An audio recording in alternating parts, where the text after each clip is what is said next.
హల్లెలూయా. అంశం ఏంటంటే అన్ని విషయములో నీవే సత్క్రియలు చేయము. అన్ని విషయములు అంటే మన ఇంటి విషయంలో కానీ దేవుని విషయంలో కానీ అన్ని విషయాల్లో కూడా సత్క్రియలు మంచి క్రియలు చేసేవారముగా ఉండాలన్నట్టుగా మనము చూస్తున్నాం.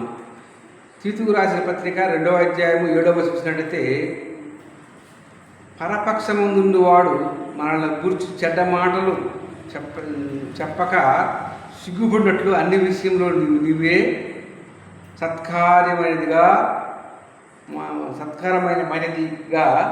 కాక కనపరుచుకును. సత్కార్యమైన చేసేవారిగా మనమే కనపరుచుకోవాలి. దేవునికి స్తోత్రం. కనుక సత్కార్యం అంటే మంచి పనులు చేసేవారముగా ఉండాలి. రెండవదిగా తీతుకు రాసిన పత్రిక 2వ అధ్యాయం 14వ చూసినట్టయితే ఆయన సమస్తమైన దుర్నీతి నుండి మనల్ని విమోచించి సత్క్రియల యందు ఆసక్తి కలవారి యందు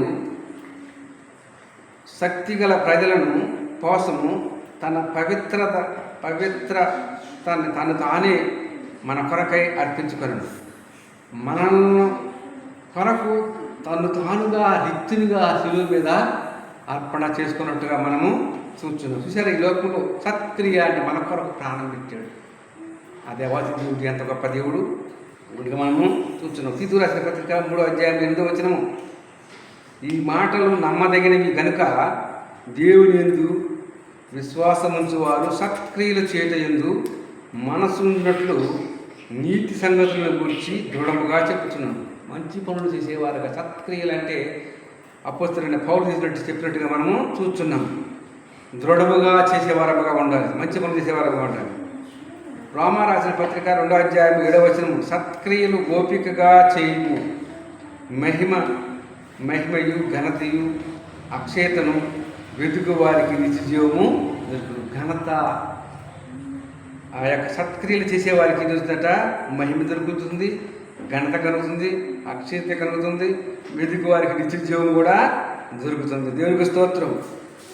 రోమా రాసిన పత్రిక 2వ అధ్యాయం 10వ వచనం, సత్క్రియలు చేయవారికి ఘనతయు మహిమయు సమాధానము కలుగుగాక. సత్క్రియలు చేసేవారికి ఏం చేస్తున్నాడు?